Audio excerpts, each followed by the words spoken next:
ठीक है।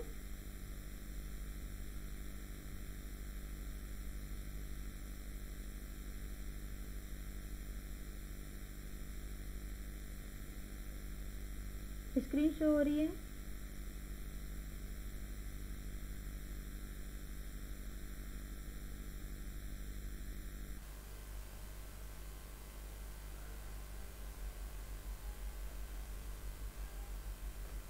स्क्रीन दिखाई दे रही है? जी मैम। जी मैम। ऑपरेटिंग सिस्टम के प्रकार। ठीक है, तो मैंने कहा था कि आप लोग थोड़ा सा पढ़ के रखिएगा, हम लोग डिस्कस करेंगे। तो देखा था आप लोगों ने क्या होते हैं ऑपरेटिंग सिस्टम के टाइप्स।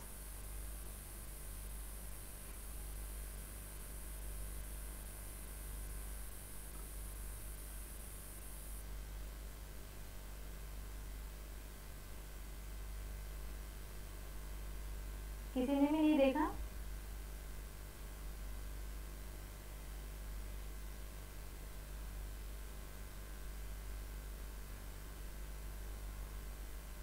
आप लोग रिस्पॉन्स करते चलिए तो भी क्लास आगे बढ़ेगी ना, ऐसे में कैसे फिर बताऊंगी। No ma'am.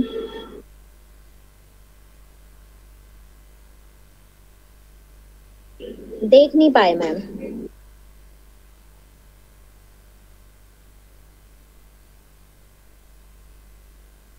अच्छा चलो, आपने नहीं देखा, बाकी और लोग थे। पहले भी आपने देखा?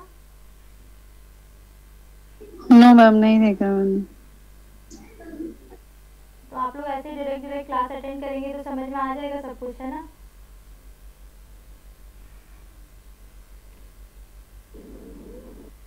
क्योंकि मैं नोट्स वोट्स भी प्रोवाइड नहीं कराने वाली हूँ, तो ये आप लोग को आप पहले से भी थोड़ा सा प्रिपेयर करके रखिए। मैम क्लास के नोट्स तो बनाते हैं। अच्छा, नहीं वो ठीक है, लेकिन जैसे आप बोलेंगे कि आखिरी में नोट्स अवेलेबल करवाइए, तो इसलिए मैं कह रही हूँ कि आप थोड़ा सा पहले से प्रिपेयर रहेंगे तो हम लोग डिस्कस आसानी से कर पाएंगे ना। Hello ma'am. हाँ। जी मैम। मैम क्लास का टाइम चेंज हो सकता है मैम, क्योंकि हम लोग का बीएड का इंटर्नशिप अभी यही समय में चलता है मैम, तो हम लोग जुड़ नहीं पाते फिर मैम। क्लास का टाइम तो चेंज नहीं हो पाएगा, क्योंकि ये तो डिपार्टमेंट में ही बनता है, मैं सिर्फ क्लास लेने वाली हूँ। तो आप लोग डिपार्टमेंट में बात कर सकते हैं आके इस बारे में। मैम हम लोग 4-5 लड़का है बीएड का, मतलब हम शशिभूषण हो गए, भारती हो गए, ये लोग को क्लास करने में बड़ी दिक्कत होती है मैम। आज अभी तक लिंक नहीं आया, इसलिए हम लोग उधर जुड़े नहीं है, तो फिर इधर जुड़े हैं। नहीं तो मैम फिर लिंक आ जाती है तो फिर हमको उधर मजबूरन बस जुड़ना पड़ता है, क्योंकि एसआईपी चल रही है अभी उधर। अच्छा, तो आप लोग एक बार डिपार्टमेंट में कांटेक्ट करके देखिए, वहाँ पर यदि कुछ हो सकता है तो, है ना, मैं इसमें कुछ कर नहीं सकती। Okay, thank you ma'am. हम्म।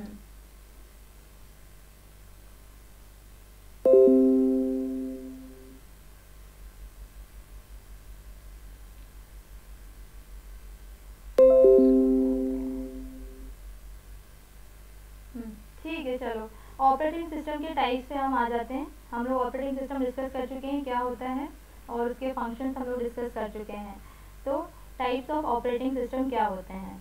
तो पहले है उपयोगकर्ता के आधार पर, कि कितने उपयोगकर्ता और कैसे उपयोगकर्ता उपयोग करते हैं ऑपरेटिंग सिस्टम। ठीक है, तो दो तरह से हैं, सिंगल यूज़र ऑपरेटिंग सिस्टम और मल्टी यूज़र ऑपरेटिंग सिस्टम। ठीक है, तो सिंगल यूज़र ऑपरेटिंग सिस्टम वो ऑपरेटिंग सिस्टम होते हैं जो एक ही यूज़र द्वारा यूज़ किए जाते हैं।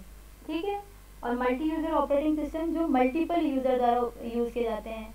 ठीक है, तो अब आप कहोगे कि ऑपरेटिंग सिस्टम है ये तो कोई भी यूज़ कर सकता है, मतलब एक से ज़्यादा लोग यूज़ कर ही सकते हैं। जैसे विंडोज़ 95 है, 98 है एक ऑपरेटिंग सिस्टम। किसी ने यूज़ किया है कभी विंडोज़ 95 या 98? मैम मैंने 98 एक बार यूज किया है, बहुत पहले अच्छा। जब मैं स्कूल में थी। हाँ, तो ये इसको क्या। 1998 में। हाँ, ठीक है ठीक है। तो 98 यूज़ किया है, तो ये किस किस टाइप ऑपरेटिंग सिस्टम है ये।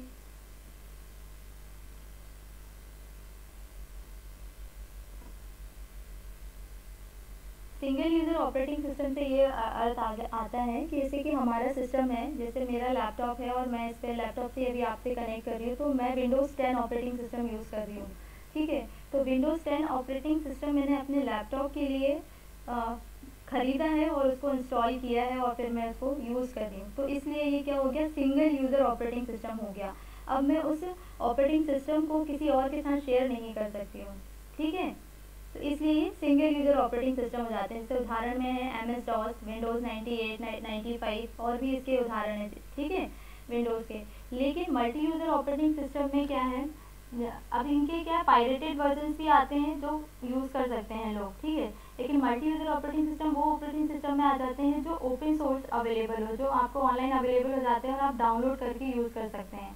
तो मल्टी यूज़र को कोई भी कितने भी यूज़र यूज़ कर सकते हैं, जैसे लिनक्स है, यूनिक्स है, तो ये क्या है, हमारे ओपन सोर्स सिस्टम सॉफ्टवेयर्स हैं, ठीक है। आप इसको आराम से गूगल पे जाके आप सर्च करिए, आपको मिल जाएगा, आप डाउनलोड करके आप इसको यूज़ कर सकते हैं। तो ये मेनली ये दो डिफरेंस है सिंगल यूज़र में और मल्टी यूज़र में। समझ में आया ये? या कोई डाउट है तो पूछ सकते हो।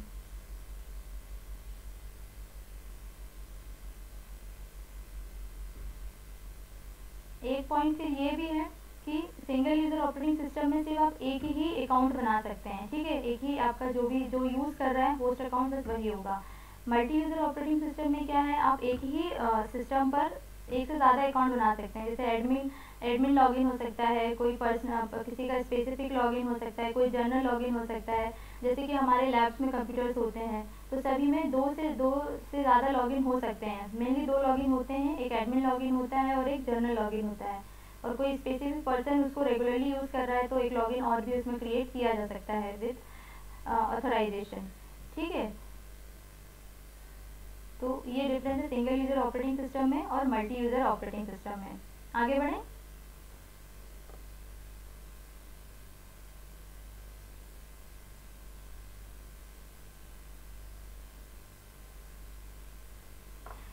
कार्य करने के मोड के आधार पर, ठीक है, कि कैसे हमारा ऑपरेटिंग सिस्टम कार्य करता है, ठीक है, या कैसे हमारा इंटरफेस वो प्रोवाइड करता है, उस आधार पर दो तरीके से होते हैं, कैरेक्टर यूज़र इंटरफेस और ग्राफिकल यूज़र इंटरफेस। ये हम लास्ट क्लास में भी डिस्कस कर चुके हैं।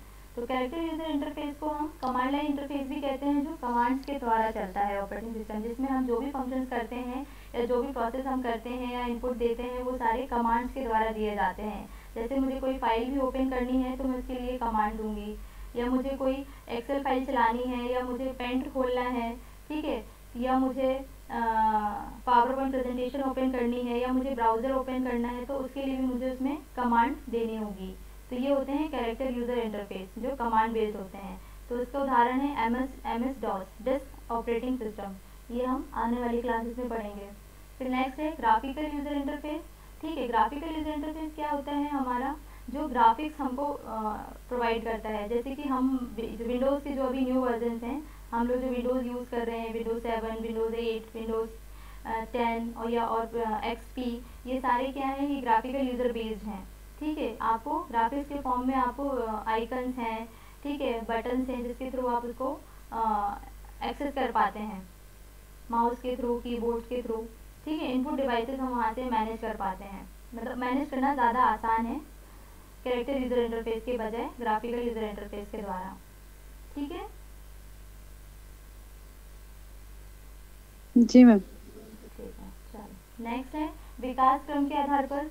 तो विकास क्रम के आधार पर यदि हम ऑपरेटिंग सिस्टम देखते हैं तो ऑपरेटिंग सिस्टम से पहले हम कंप्यूटर सिस्टम का विकास क्रम देखेंगे। कंप्यूटर सिस्टम का कैसे विकास हुआ, उसके आधार पर ही ऑपरेटिंग सिस्टम विकसित हुए, ठीक है। तो एक स्लाइड मैंने ये जनरेशन ऑफ कंप्यूटर्स की डाली है, तो ये हम लोग डिटेल में डिस्कस नहीं करने वाले हैं, सिर्फ इसमें हम एक ही पॉइंट हम डिस्कस करेंगे कि कहाँ कैसे कौन कौन से ऑपरेटिंग सिस्टम इंट्रोड्यूस हुए, ठीक है। तो जब सेकेंड जनरेशन आई कंप्यूटर सिस्टम्स की, तो वहाँ से ऑपरेटिंग सिस्टम का इन्वेंशन हुआ, ठीक है। उससे पहले तक जो ऑपरेटिंग सिस्टम हुआ करते थे, वो कंप्यूटर सिस्टम हुआ करते थे, वो काफ़ी बड़े कंप्यूटर सिस्टम हुआ करते थे, जिनको हम कमांड्स के थ्रू या बायर्स के थ्रू अरेंज किया जाता था, जो एक कमरे के बराबर हुआ करते थे कंप्यूटर सिस्टम। तो यदि उसमें कोई फंक्शंस परफॉर्म करने होते थे, कोई प्रोसेस परफॉर्म करनी होती थी, तो बायर्स को एक्सचेंज करके उनके पोर्ट्स को मतलब कनेक्ट अलग अलग कनेक्ट करके डिफरेंट पोर्ट्स में डिफरेंट वायर्स को कनेक्ट करके उसमें कार्य परफॉर्म किए जाते थे। फिर सेकेंड जनरेशन आई तो वहाँ पर फिर हमारे इनपुट के लिए डिवाइसेस डेवलप्ड हुई, तो जैसे मैग्नेटिक टैब्स है, पंच कार्ड्स हैं। तो फिर वहाँ पर हम इनपुट देने के लिए एक हमारे पास डिवाइस हो गई कि हम अब यहाँ से इनपुट दे सकते हैं। ठीक है, तो उस समय हमारा डेवलप हुआ क्या, batch operating system, batch processing operating system. ठीक है, फिर जब बैच प्रोसेसिंग ऑपरेटिंग सिस्टम आया तो उस समय भी क्या होता था कि पंच कार्ड के द्वारा जो भी हमको कार्य करवाना होता था या जो भी प्रोग्राम हमें उसमें एक्सेस करवाना होता था तो वो सारा पंच कार्ड में कमांड के थ्रू लिख दिया जाता था, और उसके थ्रू वो एक बार एक्सेस, मतलब जो एक बार पूरा कमांड दे दी उसको तो फिर उसमें हम कोई परिवर्तन नहीं कर सकते, वो एक बार तो लिख गया और फिर वो इनपुट दे दिया जाए। ठीक है, तो ये होता था कि यदि एक प्रोग्राम हमने उसमें एक्सेस करवाया है और फिर से हमको दूसरा प्रोग्राम एग्जीक्यूट करवाना है तो दूसरे प्रोग्राम को एग्जीक्यूट करने से पहले प्रोग्राम को वहाँ से क्लीन करना होता था, मेमोरी से क्लीन करना होता था, फिर दूसरे प्रोग्राम को मेमोरी में लोड करके फिर एग्जीक्यूट किया जाता था। ठीक है, फिर इसके बाद हमारा पर्सनल कंप्यूटर डेवलप हुआ, 4th जनरेशन तक आते आते तो हमारे पास कई सारे ऑपरेटिंग सिस्टम धीरे धीरे डेवलप होते गए। ठीक है, तो उनके नए फंक्शंस, नए फीचर्स आते गए। तो फिर पहला था हमारा बैच प्रोसेसिंग सिस्टम, फिर मल्टी प्रोग्रामिंग सिस्टम। ठीक है, फिर आया हमारा रियल टाइम शेयरिंग सिस्टम, फिर है real time system, network operating system, distributed operating system. तो फिर इस तरीके के कई सारे ऑपरेटिंग सिस्टम हमारे पास हैं जो हम डिस्कस करेंगे। ठीक है, तो है बैच ऑपरेटिंग सिस्टम है, मल्टी प्रोग्रामिंग ऑपरेटिंग सिस्टम है, नेटवर्क ऑपरेटिंग सिस्टम है, डिस्ट्रीब्यूटेड ऑपरेटिंग सिस्टम है, real time operating system, time sharing operating system, multitasking, multi processing, embedded operating system. ठीक है, तो ये इस तरीके के हमारे पास ऑपरेटिंग सिस्टम अवेलेबल है। फर्स्ट है हमारा बैच ऑपरेटिंग सिस्टम। तो बैच ऑपरेटिंग सिस्टम में क्या होता है, आपको डायग्राम दिखाई दे रहा है ठीक से? जी मैम। तो ये जैसे लेआउट एक पूरा एक डायग्राम में दिखाई दे रहा है कि जैसे एक साइड, ये लेफ्ट हैंड साइड पे यूजर्स हैं। ठीक है, यूजर्स कौन है, आप और हम। ठीक है, और ये जॉब 1 जॉब 2 क्या है, जो भी हम उसमें प्रोग्राम एक्सेस करवाना चाहते हैं, जो भी प्रोसेस हम उसमें एग्जीक्यूट करवाना चाहते हैं वो जॉब्स होती हैं। ठीक है, और ऑपरेटर जो इनपुट डिवाइसेज है हमारी उसके थ्रू। तो यहाँ बैच ऑपरेटिंग सिस्टम में क्या पंच कार्ड और मैग्नेटिक टैब का यूज़ करते थे उस समय पे। तो उसमें जॉब्स के कमांड्स, ठीक है, प्रोग्राम को क्या होता था वहाँ पर लिख दिया जाता था। उसके बाद फिर ये जो जॉब्स होती थी वो क्या होती थी, बैचेस के फॉर्म में क्या हो जाती थी, ये क्लस्टर्स बन जाते थे। ये जैसे कि ये 3 जॉब्स यहाँ पर है तो ये क्लस्टर्स बना हुआ है 3 जॉब्स का। ठीक है, बैच 2, बैच 1 2 जॉब्स का क्लस्टर बना हुआ है। तो बैच ऑपरेटिंग सिस्टम क्या करता था कि बैचेस के फॉर्म में प्रोग्राम्स को, प्रोसेसेस को डिवाइड कर लेता था। कैसी प्रोसेसेस को, जो एक जैसी प्रोसेसेस होती थी। ठीक है, जैसे कि फॉर एग्जांपल मैंने वर्ड के लिए वर्ड फाइल मुझे ओपन करनी है, उसके लिए मैंने कमांड दे दी। फिर किसी और ने दूसरी वर्ड फाइल, दूसरे नाम की कोई वर्ड फाइल है उसकी कमांड दे दी। फिर किसी और ने तीसरे नाम की कोई वर्ड फाइल है उसकी कमांड दे दी। तो ये क्या हो गए, सिमिलर टाइप के जॉब्स हो गए, तो उसका एक बैच बन गया। ठीक है, ये और फिर इसी तरीके से अलग अलग मैच करके वो बैचेस बनाता था बैच ऑपरेटिंग सिस्टम। तो इसको भी बनाने में भी बहुत टाइम लगता था, उस हिसाब से वो काम करता था। ठीक है, तो यहाँ पर ये बैचेस में डिवाइड हो गया और उसके बाद फिर इनपुट में ऑपरेटिंग सिस्टम में प्रोसेस होके फिर आउटपुट में शो होता था। तो जो जैसे बैच है, बैच में हमारे 3 जॉब्स यदि असाइन हो गए हैं, इसमें 3 जॉब्स को उसने सिलेक्ट कर लिया कि ये सिमिलर टाइप्स ऑफ जॉब्स हैं, तो वो क्या करेगा कि एक एक करके तीनों जॉब्स को प्रोसेस करेगा। ऐसे नहीं कि एक ही साथ तीनों जॉब्स को प्रोसेस कर देगा। पहले वो प्रायोरिटी डिसाइड होगी कि कौन सी जॉब पहले होनी है, जिस तरीके से उसमें ऑर्डर सेट होगा। ठीक है, जो हम यहाँ पर लिख के देंगे, जो भी जैसे हमने प्रोग्राम लिखा होगा उसके अनुसार। ठीक है, तो वो एक एक करके पहले प्रोसेस कर लेगा। पहले एक जॉब प्रोसेस हो गई, फिर दूसरी जॉब प्रोसेस हो गई, फिर तीसरी जॉब प्रोसेस हो गई, देन उसके बाद फिर वो आउटपुट हमको शो करेगा। ऐसा नहीं है कि एक जॉब प्रोसेस हो गई बैच में तो वो आउटपुट दे देगा। वो जितनी भी बैच में जॉब्स होंगी पहले सारी ही एक्सेस कर लेगा, सारी एग्जीक्यूट कर लेगा, उसके बाद ही आउटपुट शो करेगा। ठीक है, जैसे कि इसका देखो अब डिस्क्रिप्शन में भी है कि ये सेकंड जब जनरेशन था कंप्यूटर का तो उस समय बैच ऑपरेटिंग सिस्टम इंट्रोड्यूस हुआ था। ठीक है, इसमें डायरेक्ट यूजर और ऑपरेटिंग सिस्टम के मतलब इंटरेक्शन नहीं है। देखो यूजर से ऑपरेटर को कमांड दी गई है, फिर कमांड के थ्रू बैचेस में कन्वर्ट हुए हैं, फिर बैचेस में कन्वर्ट होके फिर प्रोसेस हो रही है ना। तो डायरेक्ट इंटरेक्शन यूजर का और ऑपरेटिंग सिस्टम का नहीं है। ठीक है, फिर नेक्स्ट लाइन है देखो जॉब मैंने बताया था, जॉब क्या है, तो जॉब का अर्थ है प्रोग्राम से लेकर इनपुट डेटा और सारे कंट्रोल इंस्ट्रक्शन जिन्हें पहले ही लिखकर एक बंडल के रूप में तैयार किया गया हो, ठीक है। और इसके बाद उपयोगकर्ता उस जॉब को पंच कार्ड की मदद से इनपुट कर देता है और फिर लास्ट में हमको आउटपुट शो हो जाता है। फिर नेक्स्ट पॉइंट है कि जॉब्स को कंप्यूटर में प्रोसेस करने के लिए ऑपरेटर होता है, जो मैं अभी डायग्राम में मैंने बताया, जो सभी समान जॉब को जिनकी ज़रूरत एक समान है, मतलब जो एक जैसे कार्य करने वाले हैं, जो एक जैसे प्रोग्राम को परफॉर्म करेंगे। जैसे कि फॉर एग्जांपल है ना, यहाँ पर लैंग्वेज दी है, फोर्ट्रन कोबोल लैंग्वेज, ये क्या है, प्रोग्रामिंग लैंग्वेजेस हैं, है ना। अभी आप लोग भी एक प्रोग्रामिंग सब्जेक्ट पढ़ रहे होंगे, प्रोग्रामिंग लैंग्वेज, तो शायद उसमें आपको इसकी जानकारी मिलेगी। तो उसमें आप देखिएगा कि फोर्ट्रन और कोबोल लैंग्वेज कौन सी क्या लैंग्वेज हैं और इसमें क्या होता है, ये कैसे काम करती हैं, ठीक है। तो जैसे कि एक लैंग्वेज जैसे फोर्ट्रन है और कोबोल है, इसमें लिखे गए, तो मान लो कि फोर्ट्रन में कोई प्रोग्राम्स लिखे गए हैं, अलग अलग प्रोग्राम्स हैं, वो फोर्ट्रन लैंग्वेज के हैं, कोबोल लैंग्वेज के अलग अलग प्रोग्राम्स हैं, तो उनके अलग अलग बैचेस हो जाएंगे, है ना, ऐसे। तो फिर उस हिसाब से वो प्रोसेस करेंगे। ऐसे ही दूसरे समान जरूरत वाली दूसरी जॉब का अलग बैच बनाते हैं, मतलब वही कि आप जैसे जैसी जॉब्स होंगी, जितनी सिमिलरिटीज जॉब्स में होंगी उसका एक बैच हो जाएगा, फिर ऐसे ही पैटर्न मैच करते हुए जाएंगे कि एक जैसी जॉब्स हैं कि नहीं है, ठीक है। तो साथ बैचेस बनते जाएंगे। यदि डिफरेंट डिफरेंट जॉब्स होंगी तो डिफरेंट डिफरेंट जॉब्स के बैचेस बनेंगे। ऐसा ज़रूरी नहीं है कि बिल्कुल सिमिलर जॉब्स होंगी तो ही बैच बनेगा, है ना। यदि एक ही होगी, उसी जैसी कोई जॉब नहीं होगी तो एक ही जॉब का बैच बनेगा, ठीक है।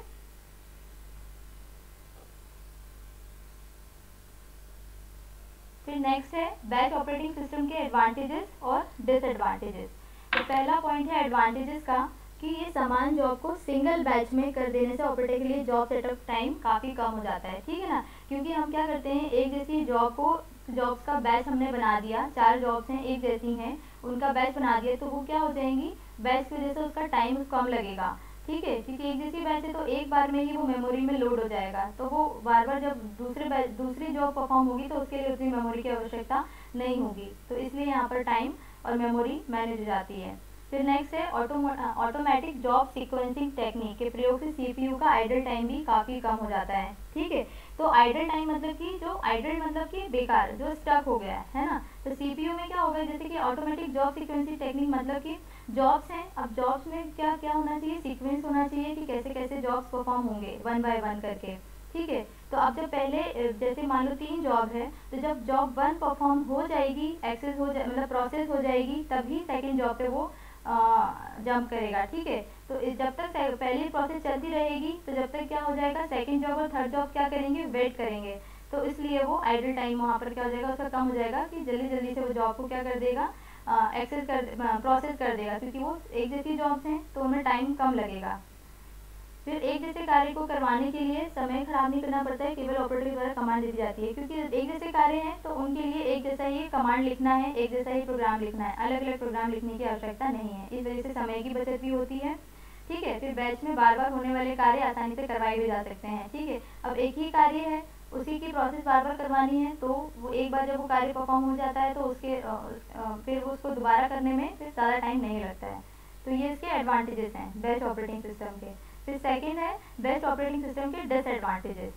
फर्स्ट पॉइंट है, एक बार जॉब को इनपुट कर देने के बाद यूजर का उससे कोई भी इंटरेक्शन नहीं होता, ठीक है। वही मैंने कहा था कि पंच कार्ड में या मैग्नेटिक टेप के द्वारा जब हम उसमें अपना इंस्ट्रक्शंस लिख देंगे, प्रोग्राम लिख देंगे और इनपुट दे देंगे सिस्टम को, अब वो प्रोसेस तक पहुंच जाएगा, तो फिर अब उसमें हम कोई इंटरेक्शन नहीं, मतलब कोई भी इसमें इंटरेक्शन नहीं कर सकते, इंटरफेयर ही नहीं कर सकते, ठीक है। आपको मतलब कोई परिवर्तन नहीं कर सकते, जो आपने दे दिया है अब वो प्रोसेस होगा और फिर उसका आउटपुट आपको आएगा। यदि आपको उसमें कोई चेंज करना है तो फिर आपको दोबारा से फिर प्रोग्राम लिखना पड़ेगा और फिर उसको फिर से इनपुट करना पड़ेगा। सेकेंड पॉइंट है, किसी जॉब की प्रोसेसिंग फेल हो जाने पर बैच की बाकी जॉब को अज्ञात समय तक प्रतीक्षा करनी होती है, ठीक है। वही कि जब हमने मल्टीपल जॉब्स दिए हैं एक ही बैच में प्रोसेस करने के लिए, तो जब तक एक जॉब पूरी तरीके से प्रोसेस नहीं हो जाएगी, तब तक दूसरी, तीसरी, चौथी जितनी भी जॉब्स होंगी वो सभी को क्या करना होगा, वेट करना होता है, ठीक है। तो ये क्या डिसएडवांटेज है, फिर इसमें टाइम लगता है यदि ज़्यादा जॉब्स का बैच बना है तो, ठीक है। फिर पॉइंट है नेक्स्ट कि जब प्रोसेस को इनपुट आउटपुट या किसी दूसरे इवेंट के लिए इंतजार करना होता है तो उतने समय तक सीपीयू क्या आइडल हो जाता है, जिससे प्रक्रिया निष्पादन में समय अधिक लगता है। आइडल वही कि सीपीयू उस टाइम के लिए क्या हो जाता है, बेकार हो जाता है, जब तक कि इनपुट आउटपुट इवेंट हम कर रहे हैं, उसमें इवेंट मतलब प्रोसेस करवा रहे हैं, प्रोग्राम इनपुट कर रहे हैं, तब तक सीपीयू के पास कोई काम नहीं होता है। सीपीयू तो इस वजह से क्या हो जाएगा, जब आप प्रोसेस कराओगे, इनपुट दोगे, तो आपको बैक टू बैक इनपुट देने पड़ेंगे, तभी जाके वो 1 बाय 1 करके क्या हो जाएगा, प्रोसेस करता जाएगा। नेक्स्ट है कार्यों के क्रमिक रूप से एग्जीक्यूट होने के कारण प्राथमिकता नहीं दी जा सकती, जिससे पहले होने वाला या थोड़े समय में होने वाले कार्य में भी काफ़ी समय लग जाता है। अब हमको कैसे पता कि हमने 4 प्रोसेस करने के लिए दे दी, 4 जॉब्स हमने दे दी बैच में, एक बैच में 4 जॉब्स हैं, हमको नहीं पता कि कौन सी जॉब में कितना टाइम लगेगा, कि हो सकता है किसी जॉब में कम समय लगे, किसी जॉब में ज़्यादा समय लगे। तो उस हिसाब से पता चला कि ज़्यादा जॉब में एक जॉब में ज़्यादा समय लग रहा है और सेकंड जॉब में जो है उस कम समय लगेगा, तो अब वो ज़्यादा जॉब की वजह से सेकंड जॉब को क्या करना है, वेट करना पड़ रहा है, तो ये इसका डिसएडवांटेज है। तो बैच ऑपरेटिंग सिस्टम क्लियर है।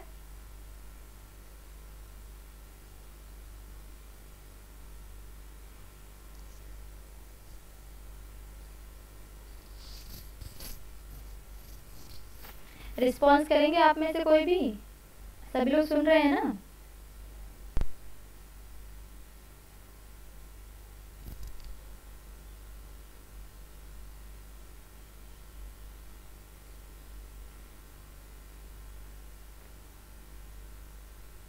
मैम एक बार रिपीट कीजिए ना, क्या पूछ रहे थे आप? मैं ये पूछ रही थी कि आपको बैच ऑपरेटिंग सिस्टम क्लियर है? जी मैम क्लियर हो गया है ना, ठीक है। आप लोग सब लोग रिस्पॉन्स करिए ना, तो मुझे भी रहेगा कि हाँ आप लोग ठीक से सुन रहे हैं। मैम मेरा नेटवर्क चला गया था तो कनेक्शन टूट गया था, सॉरी मैम। ओके ठीक है। नेक्स्ट है टाइम शेयरिंग ऑपरेटिंग सिस्टम। ठीक है, टाइम शेयरिंग ऑपरेटिंग सिस्टम क्या है कि ऑपरेटिंग सिस्टम में टाइम शेयरिंग कैसे होगी, सीपीयू कैसे टाइम शेयर करेगा प्रोसेसेस को, प्रोग्राम्स को, जो भी हम उसमें इनपुट दे रहे हैं उसको। ठीक है, तो एक टाइम शेयरिंग सिस्टम क्या, जिसमें प्रत्येक प्रोसेस को निष्पादित मतलब एग्जीक्यूशन होने के लिए एक फिक्स्ड टाइम दिया जाता है। ठीक है, फॉर एग्जांपल कि देखो एक सिस्टम है, उसमें कई सारे यूजर कनेक्ट हैं, ये डायग्राम में शो हो रहा है ना। एक सिस्टम है सीपीयू, सीपीयू मतलब हमारा एक पूरा सिस्टम ही है, ठीक है ना, उसी को सीपीयू के थ्रू दिखा रहे हैं, सेंट्रल प्रोसेसिंग यूनिट, यही हमारा टाइम शेयर करेगा सबको, प्रोसेसेस को। ठीक है, तो इसमें कितने सारे यूजर्स कनेक्ट हैं, 8 यूजर्स कनेक्ट हैं। ठीक है, अब इसमें क्या किया है, देखो यहाँ पर लिखा हुआ है कि प्रत्येक उपयोगकर्ता सीपीयू का इस्तेमाल करने के लिए आपस में टाइम शेयरिंग करेंगे। ठीक है, अब 8 यूजर्स कनेक्ट हैं सिस्टम से, तो 8 को टाइम कैसे शेयर किया जाएगा, उनकी प्रोसेस के अनुसार, उनके प्रोग्राम के अनुसार कि वो क्या परफॉर्म करना चाहते हैं।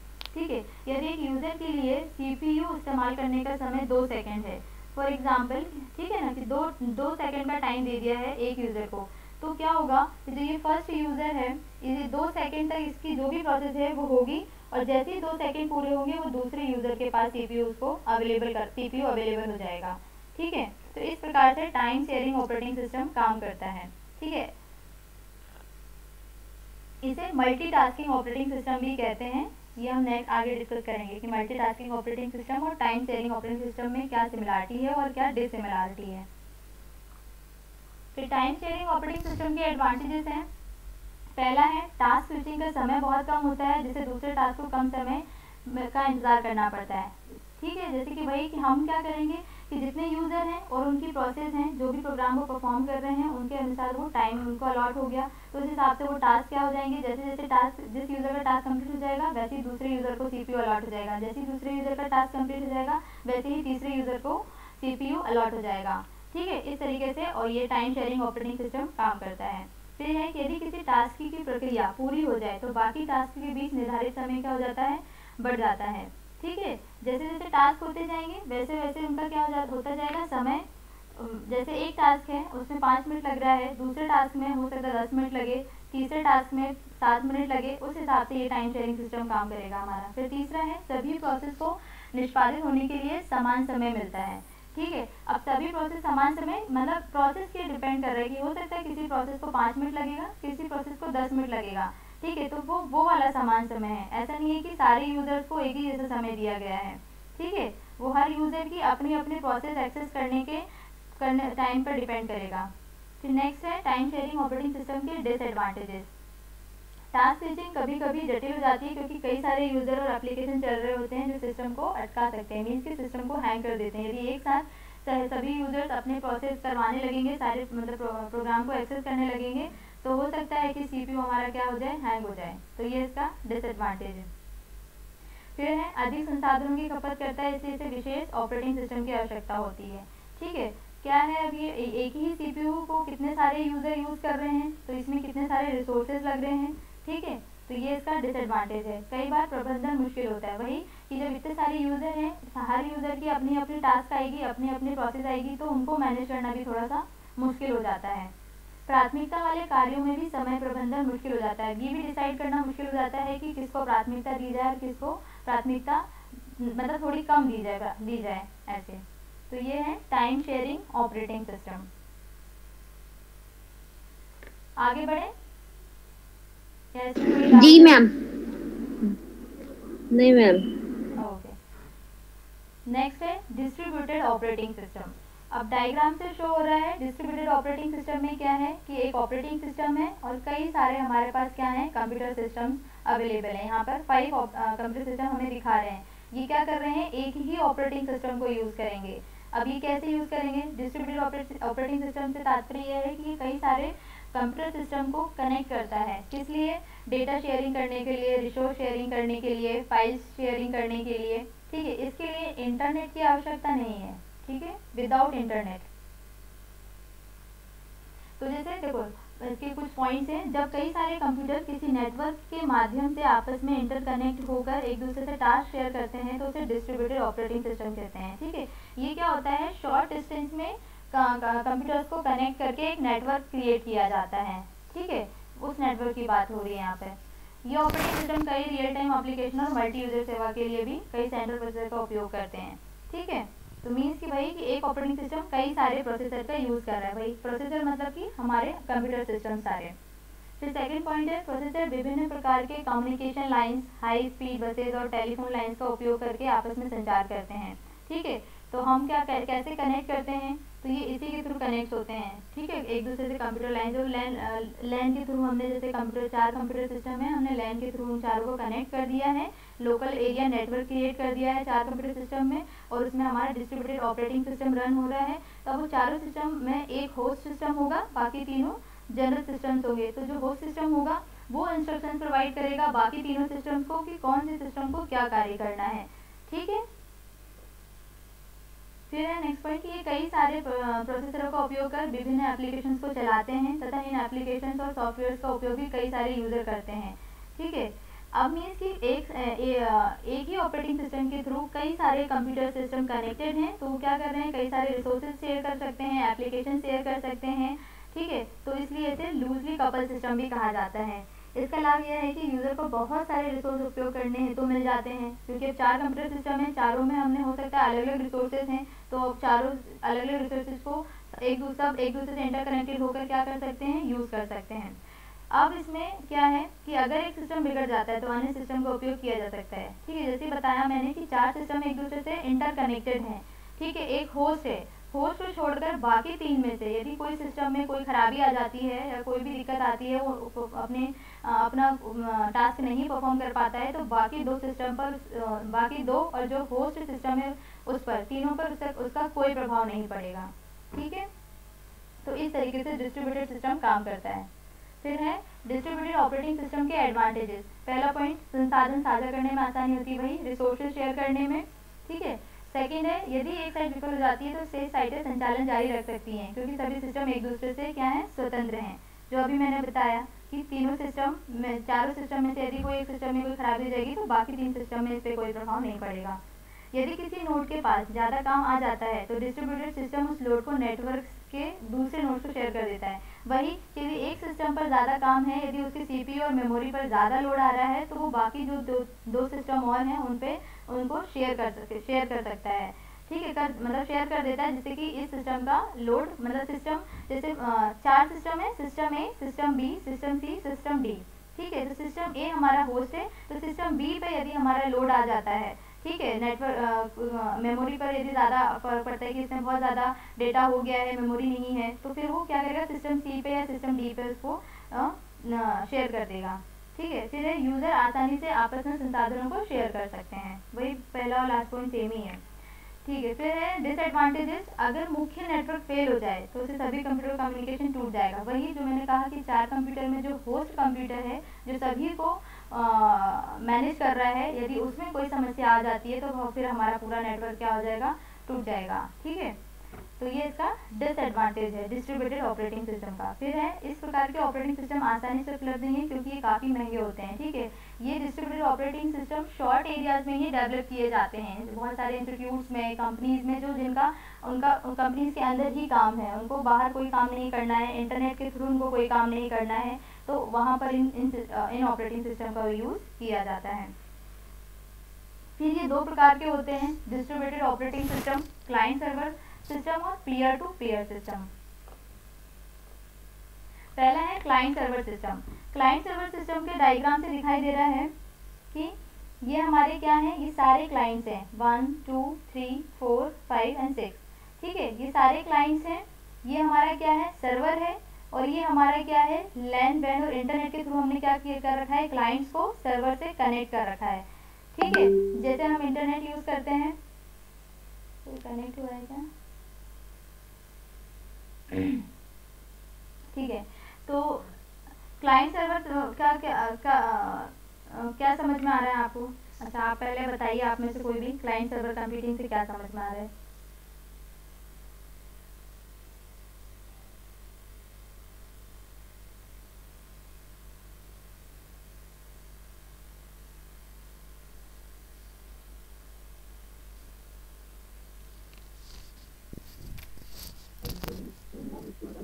Sir ma'am, client service system हो गया जिसपे मतलब बैकग्राउंड पे जो काम होता है, मतलब जिससे जो एक ही सर्वर पे मतलब बहुत सारे लोग एक साथ काम करते हैं। एक ही सर्वर पे बहुत सारे लोग काम करते हैं, वो ठीक है, वो डायग्राम से ही समझ में आ रहा है, लेकिन बैकग्राउंड पे काम होता है ये बात नहीं समझ में आ रही। नहीं मैम, मेरे कहने का मतलब था जो एक होता है कि जैसे एक इंटरफेस होता है और एक मतलब क्लाइंट ये होता है पार्ट, जिसमें मतलब एक जो हम लोग स्क्रीन देखते हैं वो अलग होता है और उसके पीछे का जो कोडिंग होता है वो अलग होता है। तो मेरे कहने का मतलब वो था। अच्छा, ठीक है, चलो इसका ना एक एग्जांपल ऐसे मैं बताती हूँ। हम लोगों ने नेट का एग्ज़ाम दिया है, बहुत सारे ऑनलाइन हम लोग एग्ज़ाम्स देते हैं, ऑनलाइन ही वो ऑफलाइन ही एग्ज़ाम होते हैं, सिर्फ कंप्यूटर सिस्टम पर एग्ज़ाम होते हैं। ठीक है, तो हम लोग जाते हैं ये एग्ज़ाम सेंटर पे, तो हम लोग को एक सिस्टम अलॉट होता है, हम वहाँ बैठ जाते हैं और हमारा जैसे टाइमिंग होता है कि इस टाइम से एग्ज़ाम शुरू होना है। ठीक है, तो वहाँ हमारे टाइम से एग्ज़ाम शुरू हो जाता है, क्वेश्चन आ जाते हैं, फिर टाइम पे हमारा एग्ज़ाम कंप्लीट हो गया। ठीक है, तो ये क्या होता है, यदि किसी इंस्टीट्यूट में मान लो 30 सीट्स हैं, 30 कंप्यूटर सिस्टम है, उस पर एग्ज़ाम करवाया गया। ठीक है, तो वो 30 क्या हो गए, यूज़र हो गए, वहाँ पर 30 ने क्या एग्ज़ाम दिए। ठीक है, लेकिन उनका जो सर्वर सिस्टम है वो भी वहीं पर ही बना होगा, जहाँ पर वो सारे 30 सिस्टम को वो क्या करेगा, हैंडल करेगा और वो रिसोर्सेज प्रोवाइड करेगा। उसके लिए इंटरनेट की ज़रूरत नहीं है कि इंटरनेट आप कहीं और बाहर से आपको कनेक्ट करना है। ठीक है, ये एग्जाम्पल समझ में आया? जी मैम। है ना, कि वहाँ पर इंटरनेट की ज़रूरत नहीं होती है, ऑफलाइन ही हम एग्ज़ाम दे रहे हैं, लेकिन सिस्टम के थ्रू एग्ज़ाम दे रहे हैं। अब कैसे वो हो रहा है, तो इसी तरीके से होता है, वो सॉफ्टवेयर के थ्रू मैनेज किया जाता है। तो यही एक डिस्ट्रीब्यूटेड ऑपरेटिंग सिस्टम का सबसे बढ़िया एग्जाम्पल है। ऑनलाइन जो ऑनलाइन एग्ज़ाम मतलब कहते हैं, लेकिन वो ऑफलाइन ही एग्ज़ाम होता है, उसका सर्वर भी ऑफलाइन ही होता है। ठीक है, तो ये होते हैं क्लाइंट सर्वर सिस्टम। फिर नेक्स्ट है peer to peer system. Peer to peer system से क्या समझ में आ रहा है?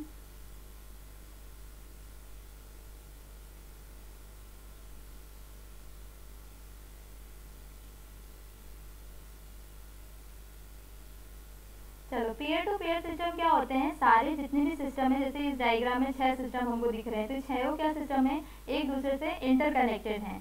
ठीक है, तो इसमें क्या है, कोई सर्वर नहीं है, कोई सेंट्रलाइज सिस्टम नहीं है जो इनको क्या कर रहा है, मैनेज कर रहा है। जैसे कि हमने होस्ट सिस्टम की बात की थी, तो कोई होस्ट सिस्टम नहीं है, ये सिर्फ सिस्टम आपस में एक दूसरे से क्या है, कनेक्टेड है। जैसे कि देखो यहाँ पॉइंट है कि peer to peer is a type of architecture in which nodes are interconnected with each other and share resources with each other without the central controlling server.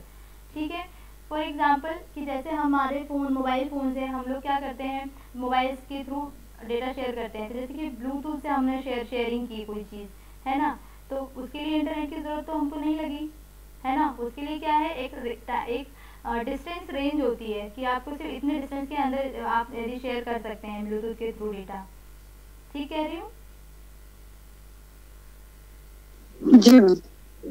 तो पीयर टू पीयर का वो मतलब एक example है। तो इस तरीके से ये दो सिस्टम होते हैं, क्लाइंट सर्वर सिस्टम और पीयर टू पीयर सिस्टम, जो डेटा शेयर करने के लिए एक शॉर्ट नेटवर्क क्रिएट करते हैं। ठीक है, एक में हमको सेंट्रलाइज्ड सिस्टम की ज़रूरत होती है, एक में हम विदाउट सेंट्रलाइज्ड सिस्टम के काम कर सकते हैं। फिर नेक्स्ट है नेटवर्क ऑपरेटिंग सिस्टम। ठीक है, अब देखो यहाँ क्या है, डिस्ट्रीब्यूटेड ऑपरेटिंग सिस्टम और नेटवर्क ऑपरेटिंग सिस्टम में सिमिलरिटी है, बस एक डिसिमिलरिटी है कि distributed operating system without internet काम करता है और नेटवर्क ऑपरेटिंग सिस्टम हमारा विद इंटरनेट काम करता है। ठीक है, और इसमें भी हम नेटवर्क क्रिएट करते हैं, तो इसमें भी लैन का यूज़ होता है।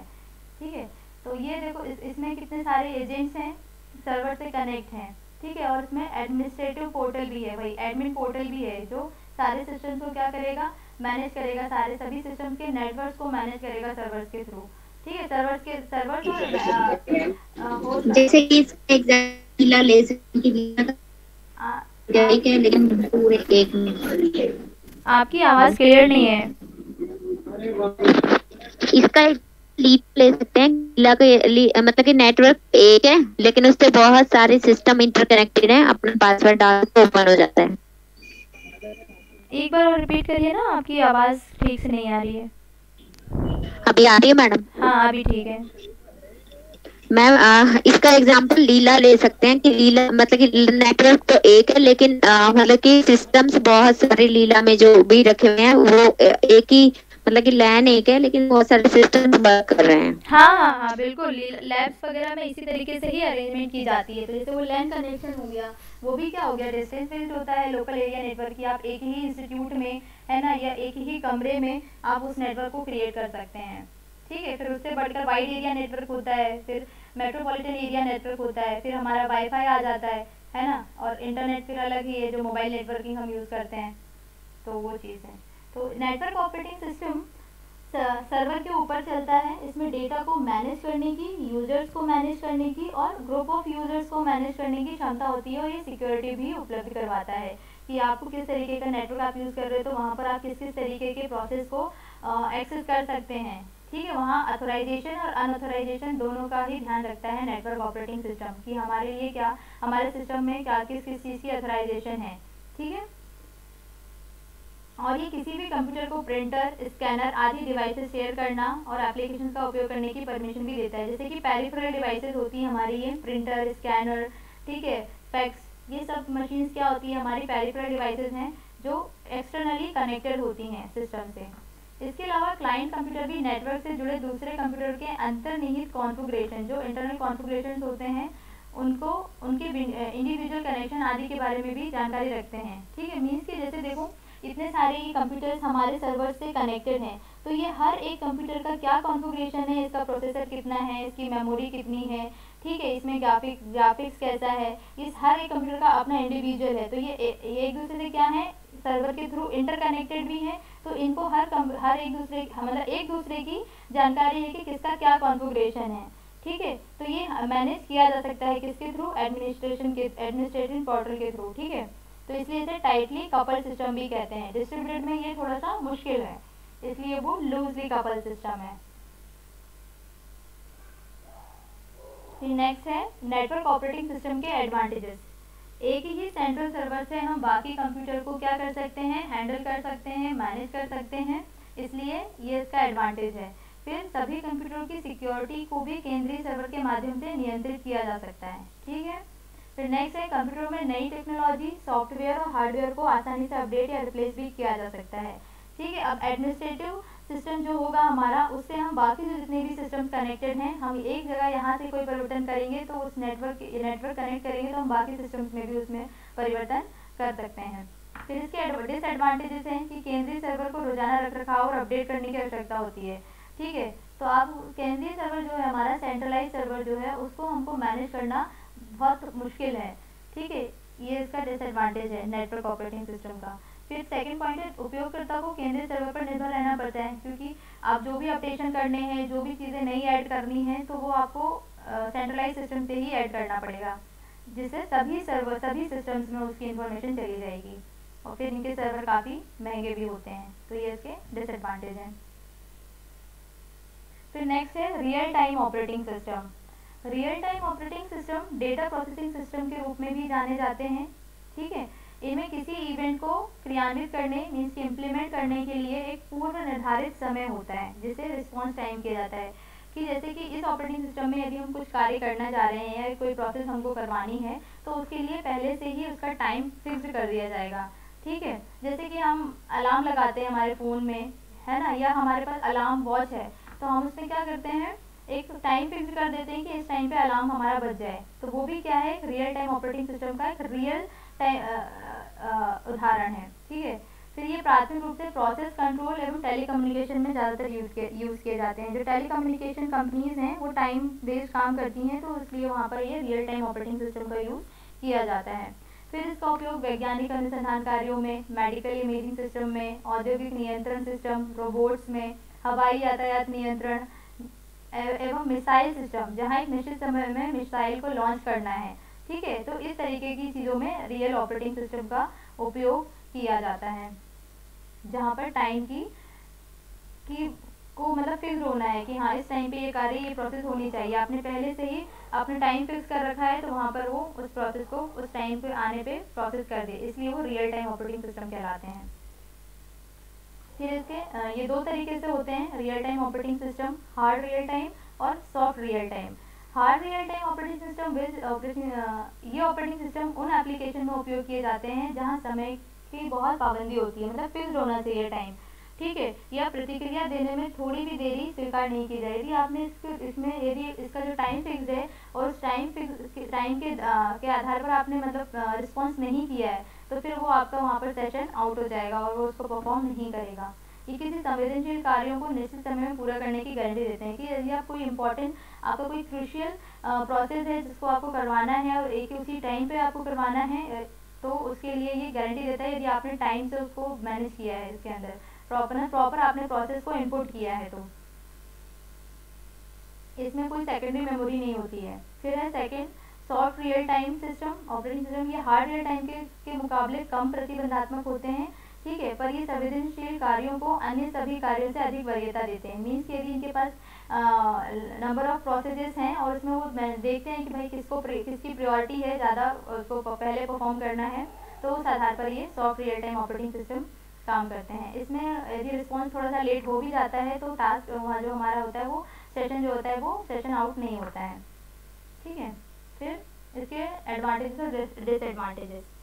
इस प्रकार के सिस्टम में मेमोरी एलोकेशन को बेहतर तरीके से मैनेज किया जाता है। वही कि यदि आपने किसी प्रोसेस के लिए टाइम फिक्स कर दिया है, तो टाइम के साथ साथ उसकी मेमोरी भी क्या हो जाती है, एलोकेट हो जाती है।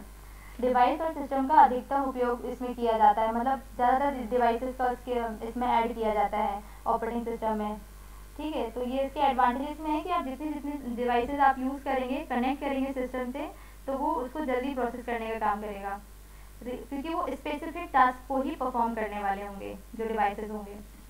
रियल टाइम ऑपरेटिंग सिस्टम के डिसएडवांटेजेस हैं, कभी कभी सिस्टम संसाधन इतने अच्छे नहीं होते हैं और वो महंगे भी होते हैं, ठीक है। अब ये तो क्वालिटी जब हम real time operating system use करेंगे तभी बता सकते हैं, तो उस हिसाब से ये इसका डिसएडवांटेज है। फिर इनकी एल्गोरिथम को समझना एक डिज़ाइनर के लिए काफ़ी जटिल और कठिन होता है, मतलब एल्गोरिथम डिज़ाइनर जो इस ऑपरेटिंग सिस्टम को बनाते हैं या जो इस ऑपरेटिंग सिस्टम पे काम करते हैं, प्रोग्रामर जो होते हैं, ठीक है, तो उनके लिए थोड़ा सा मुश्किल होता है इसको समझना। तो ये इसके डिसएडवांटेजेस हैं।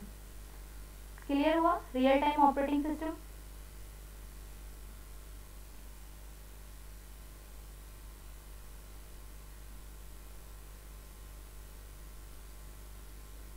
फिर है हमारा, हाँ ठीक है, चलो नेक्स्ट है मल्टी प्रोसेसिंग ऑपरेटिंग सिस्टम, ठीक है।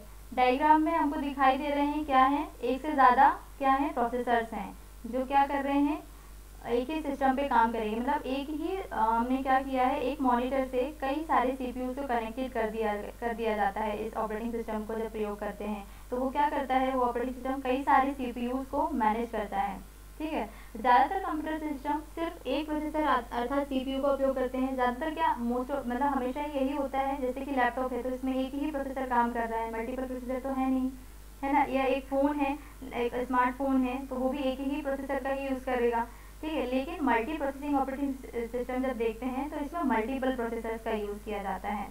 इस सिस्टम के पास पैरेलल काम करने वाले कई प्रोसेसर होते हैं जो कंप्यूटर क्लॉक, मेमोरी और पेरिफेरल डिवाइसेस को क्या करते हैं, शेयर करते हैं। अर्थात कंप्यूटर में बाकी हार्डवेयर की संख्या एक ही होती है, बस सीपीयू की संख्या बढ़ा दी जाती है, ठीक है। मतलब कि आपका कीबोर्ड, माउस, मॉनिटर एक ही रहेगा, लेकिन सीपीयूज क्या कर देंगे, ज़्यादा कनेक्ट कर देंगे, एक से ज़्यादा कनेक्ट कर देंगे। तो ऐसा करने से कंप्यूटर में एक समय में एक से अधिक प्रोसेस को किया जा सकता है, एग्जीक्यूट किया जा सकता है। अब ये वहाँ किया जाता है जहाँ बहुत बड़ी बड़ी प्रोसेसेस करवाई जाती हैं, जैसे कि साइंस सेंटर्स, ये हमारे जो होते हैं साइंटिफिक जो रिसर्चेस चलते हैं वहाँ पर इनका उपयोग किया जाता है कि हमको बहुत सारी प्रोसेस करानी है। मिसाइल्स का जहाँ डेवलपमेंट होता है उनको प्रोसेस करानी है, तो वहाँ पर इन मल्टी प्रोसेसिंग ऑपरेटिंग सिस्टम का यूज़ किया जाता है जहाँ ज़्यादा प्रोसेसर्स की आवश्यकता होती है। फिर ये दो तरीके के होते हैं, symmetrical multiprocessing operating system और asymmetrical multiprocessing operating system. तो सिमेट्रिक मल्टी प्रोसेसिंग सिस्टम वैसे सिस्टम जो, जैसे सिमेट्रिक का मीनिंग होता है सम और असिमेट्रिक का मीनिंग होता है विषम। सम मतलब कि एक जैसे, ठीक है। तो इस प्रकार के सिस्टम में प्रत्येक प्रोसेसर के पास ऑपरेटिंग सिस्टम की एक समान प्रतिलिपि होती है, ठीक है। तो जितने सीपीयूज आप कनेक्ट करेंगे, मान लो मैंने 3 सीपीयू कनेक्ट कर किया है यदि किसी सिस्टम से, तो तीनों सिस्टम के पास क्या होंगे, ऑपरेटिंग सिस्टम की एक जैसी, मतलब एक ही ऑपरेटिंग सिस्टम के पास एक ही ऑपरेटिंग सिस्टम की 3 प्रति होंगी तीनों सीपीयूज के पास, ठीक है। ये प्रोसेसर आपस में एक दूसरे से क्या करते हैं, इंटरकनेक्ट करते हैं और किसी भी प्रोसेस को एग्जीक्यूट करने का इनके पास अधिकार होता है, ठीक है। ये तीनों ही क्या करेंगे, अपने हिसाब से मैनेज होकर एक एक प्रोसेस को प्रोसेस करेंगे। अर्थात सभी सीपीयू सहकर्मी के रूप में कार्य करते हैं, तो सभी के पास समान अधिकार मौजूद हैं। ऐसा नहीं है कि कोई प्रोसेस एक ही सीपीयू करेगा और दूसरे सीपीयू के द्वारा उसको नहीं करवाया जा सकता, ठीक है। तो कोई भी प्रोसेस किसी भी सीपीयू के द्वारा करवाई जा सकती है। फिर है असिमेट्रिक मल्टी प्रोसेसर। इस प्रणाली में उपलब्ध प्रोसेसर को अलग अलग टास्क दिए जाते हैं। इसमें एक मास्टर प्रोसेसर होता है जो बाकी सीपीयू को निर्देश देता है, ठीक है। अब इसमें क्या होते हैं, अलग अलग ऑपरेटिंग सिस्टम हो सकते हैं, अलग अलग सीपीयू के थ्रू, मतलब ऐसे प्रोसेस करवाई जा सकती है, अलग अलग टास्क परफॉर्म किए जा सकते हैं। सॉरी, सिस्टम ऑपरेटिंग सिस्टम एक ही रहेगा लेकिन टास्क अलग अलग इसमें करवाए जा सकते हैं। और इसमें एक मेन ये जो मास्टर प्रोसेसर होता है जो बाकी सीपीयूज को मैनेज करता है। फिर है इसके एडवांटेजेस और डिसएडवांटेजेस। एडवांटेजेस हैं, सिस्टम की विश्वसनीयता बढ़ जाती है, अर्थात एक प्रोसेसर फेल भी हो जाए तो सिस्टम बंद नहीं होगा। मीन्स कि देखो तीन सीपीयू यदि एक सिस्टम से कनेक्ट किए हैं, तो यदि एक प्रोसेसर में कोई भी दिक्कत होती है तो बाकी 2 प्रोसेसर क्या करेंगे, हैंडल कर लेंगे। जब कई सीपीयूज मिलकर काम करते हैं तो सिस्टम थ्रूपुट बढ़ जाता है, मतलब सिस्टम की क्षमता बढ़ जाती है प्रोसेस करने की, एक्सेस करने की, ठीक है ना। तो प्रति यूनिट समय निष्पादित होने वाली प्रोसेस की संख्या क्या हो जाती है, बढ़ जाती है। फिर एक समय में एक से ज़्यादा प्रोसेस को हम क्या कर सकते हैं, एग्जीक्यूट कर सकते हैं, रन कर सकते हैं पैरेलल प्रोसेसिंग के थ्रू, कि एक सीपीयू एक प्रोसेस कर रहा है, दूसरा सीपीयू दूसरी प्रोसेस कर रहा है, तीसरा सीपीयू तीसरी प्रोसेस कर रहा है एक ही टाइम पर, ठीक है। मल्टी प्रोसेसिंग ऑपरेटिंग सिस्टम के डिसएडवांटेजेस, कई प्रोसेसर द्वारा कंप्यूटर सिस्टम के संसाधनों जैसे मेमोरी, पेरिफेरल डिवाइसेस इत्यादि साझा करने के कारण प्रतिक्रियाओं में क्या को शेड्यूल करना पेचीदा हो जाता है। अब ये डिसाइड करना मुश्किल हो जाता है कि कौन सी प्रोसेस को पहले प्रोसेस करवाना है और कौन सी प्रोसेस को बाद में प्रोसेस करवाना है। फिर इनमें खर्च भी ज़्यादा आता है क्योंकि आप सीपीयूज इतने सारे कनेक्ट कर रहे हैं, तो सीपीयूज प्रोसेसर काफ़ी महंगे होते हैं। मल्टी प्रोसेसर सिस्टम में सभी सीपीयू सिस्टम की मेमोरी साझा करते हैं, इसलिए हमें अधिक साइज की मेमोरी भी चाहिए होती है, क्योंकि किस प्रोसेस में कितना मेमोरी लगेगा ये कुछ पता नहीं है, तो इसलिए सीपीयू में मेमोरी भी हमको ज़्यादा लगेगी ऐसे। तो ये होता है हमारा मल्टी प्रोसेसिंग ऑपरेटिंग सिस्टम। यहाँ तक समझ में आया सभी को?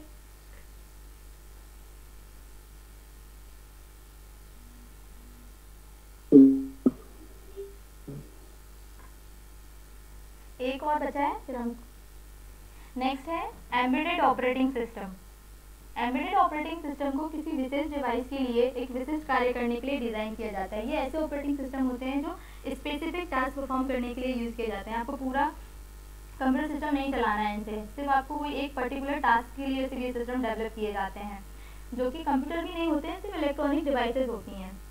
जैसे कि लिफ्ट है, अब लिफ्ट है तो लिफ्ट में मान लो कि 4 फ्लोर की एक बिल्डिंग है, उसमें लिफ्ट लगी हुई है, तो 4 फ्लोर के लिए वहाँ पर 4 बटन है। ग्राउंड फ्लोर के लिए 0, फर्स्ट फ्लोर के लिए 1, सेकंड फ्लोर के लिए 2 और थर्ड फ्लोर के लिए क्या नंबरिंग गलत हो गई ना ग्राउंड फ्लोर के लिए 0, फर्स्ट फ्लोर के लिए 1, सेकंड फ्लोर के लिए सेकंड, थर्ड फ्लोर के लिए थर्ड। ठीक है, हाँ। तो अब ये क्या हो जाएगा, इनके लिए क्या किया इसने कि 3 बटन इन्होंने क्या कर दिए, अरेंज कर दिए। अब आप 0 पे क्लिक करेंगे तो आपको 0 पे पहुंचा देगा, 2 पे क्लिक करेंगे तो वो सेकंड फ्लोर पे पहुंचा देगा। तो अब ये इसकी क्या होगी, हमने सिर्फ इतना ही प्रोग्राम इसमें लिख के और शिफ्ट में अरेंज करके हमने लिफ्ट में वहाँ पर उसको लगा दिया। तो अब वो क्या करेगा, यदि 5th फ्लोर बन जाता है तो वो लिफ्ट तो 5th फ्लोर तक फिर नहीं जाएगी, क्योंकि उसमें क्या हो गया, सिर्फ हमने 4 ही फ्लोर का उसके अंदर प्रोग्रामिंग की हुई है, 4 ही फ्लोर का हमने उसके अंदर कोड दिया हुआ है। ठीक है, तो ये होते हैं एम्बेडेड ऑपरेटिंग सिस्टम। इसके कुछ और उदाहरण भी हैं, जैसे कि देखो ये माइक्रोवेव ओवन है, ठीक है, वॉशिंग मशीन है। तो इसमें क्या करते हैं, हम कुछ स्पेसिफिक इंस्ट्रक्शंस ही देते हैं, तो वहाँ पर ये एम्बेडेड ऑपरेटिंग सिस्टम का यूज़ किया जाता है। ट्रैफिक कंट्रोल सिस्टम है, देखो ये उदाहरण है एम्बेडेड ऑपरेटिंग सिस्टम के। Wireless routers, set of boxes, gaming consoles, तो ये क्या है, एक स्पेसिफिक टास्क को ही परफॉर्म करते हैं, इनके अलावा इनमें और कोई टास्क परफॉर्म नहीं करवाया जाता है। जो कार्य इनको एक कार्य जो बताया जाता है सिर्फ वही कार्य इसमें होगा, और जो कार्य एक बार बता दिया गया तो वो फिक्स होता है, फिर उसमें कोई परिवर्तन भी नहीं किया जाता। इसके एम्बेडेड सिस्टम के एडवांटेजेस, क्योंकि ये किसी विशेष कार्य के लिए समर्पित है इसलिए ये फास्टली काम करता है, स्पेसिफिक टास्क होने की वजह से। कम लागत लगती है क्योंकि आपको सिर्फ एक ही टास्क परफॉर्म करना है। ये कम मेमोरी और अन्य संसाधनों की खपत भी कम करता है। फिर इसके डिसएडवांटेजेस हैं, केवल एक ही कार्य किया जा सकता है, तो ये भी इसका इसलिए इसका डिसएडवांटेज है, आप सिर्फ एक ही कार्य इसमें करवा सकते हैं। फिर इसको अपग्रेड करना मुश्किल है, वही कि आपने जो एक बार जो प्रोग्रामिंग कर दी है और आपने वो उसको उसके चिप में आपने उसको प्रोग्रामिंग डाल दी है, तो फिर वो बस फिर उसमें आप कोई परिवर्तन नहीं कर सकते, फिर आपको उसको एनहांस करने के लिए दोबारा से प्रोग्रामिंग करनी पड़ेगी और फिर अपग्रेड करना पड़ेगा, तो फिर वो नया सिस्टम फिर से बनेगा। तो ये होते हैं हमारे टाइप्स ऑफ ऑपरेटिंग सिस्टम। ठीक है, सभी को क्लियर है?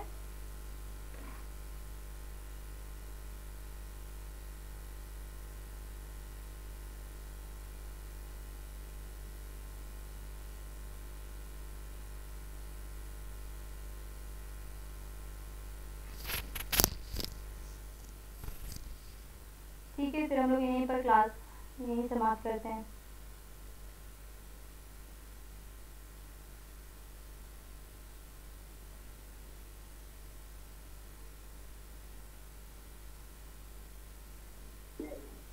Okay, thank